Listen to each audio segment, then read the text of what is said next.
दोस्तों, आज हम भगवान गणेश के जन्म की कहानी सुनते हैं। बहुत समय पहले बर्फ से ढके कैलाश पर्वत पर भगवान शिव और माता पार्वती रहते थे।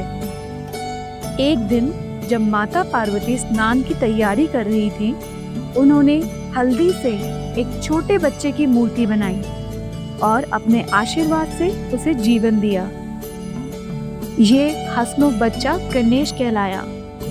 माता ने उसे प्यार से कहा कि वह उनके घर की रक्षा करे।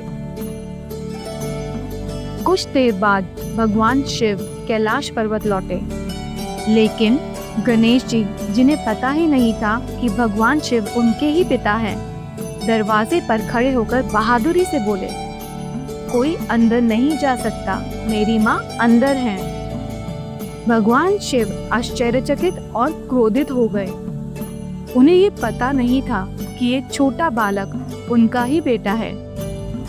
क्रोध में उन्होंने अपना त्रिशूल उठाया और गणेश जी का सर धड़ से अलग कर दिया। जब माँ पार्वती बाहर आई और यह दृश्य देखा तो वे बहुत दुखी हुई। उन्होंने शिव जी को सच्चाई बताई कि गणेश उनका ही पुत्र है। शिव जी को गहरा पछतावा हुआ। उन्होंने वचन दिया कि वे गणेश को फिर से जीवन देंगे। उन्होंने अपने गढ़ों को आदेश दिया कि वे पहले जीव का सर लेकर आएं जो उन्हें मिले। गढ़ लौटे एक छोटे से हाथी के बच्चे का सर लेकर। शिव जी ने वह सिर गणेश के शरीर पर लगाया और उन्हें नया जीवन दिया।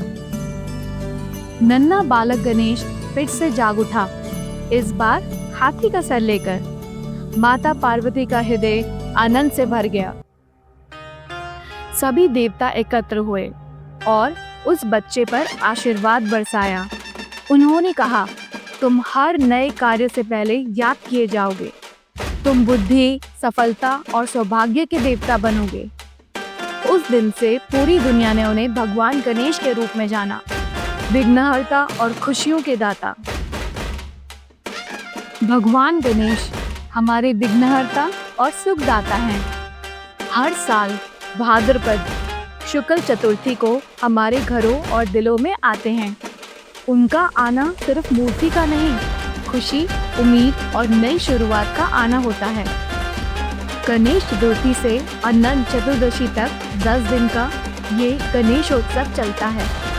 इन दिनों हम रोज प्यार और श्रद्धा से पूजा, आरती और सेवा करते हैं।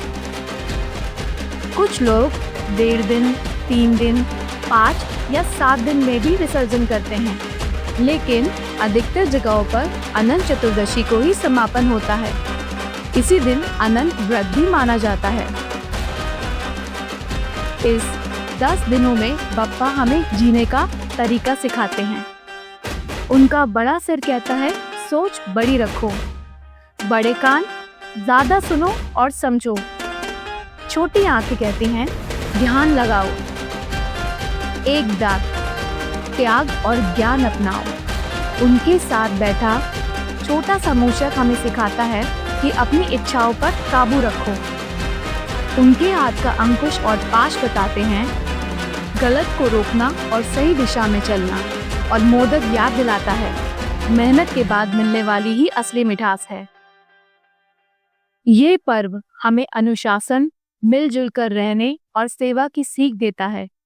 पंडाल हो या घर, सब मिलकर आरती करते हैं, प्रसाद बांटते हैं और प्रेम बढ़ाते हैं। साथ ही प्रकृति का सम्मान करना भी सिखाता है।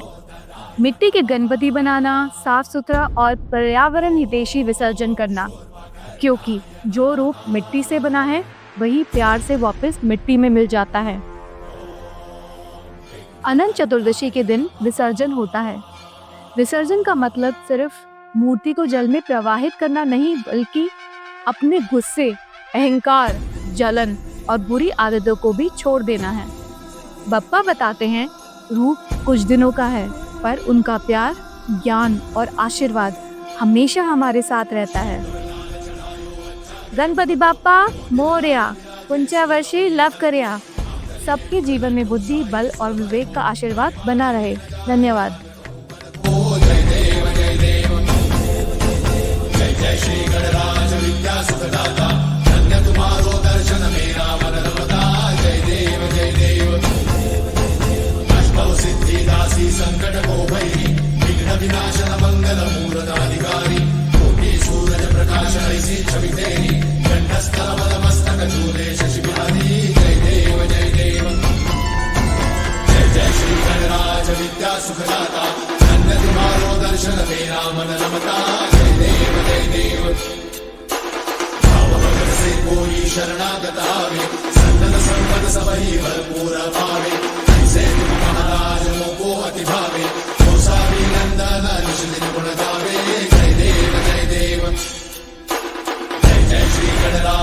सुखदाता धन्य तुम्हारो दर्शन मेरा मन रमता जय देव जय देव।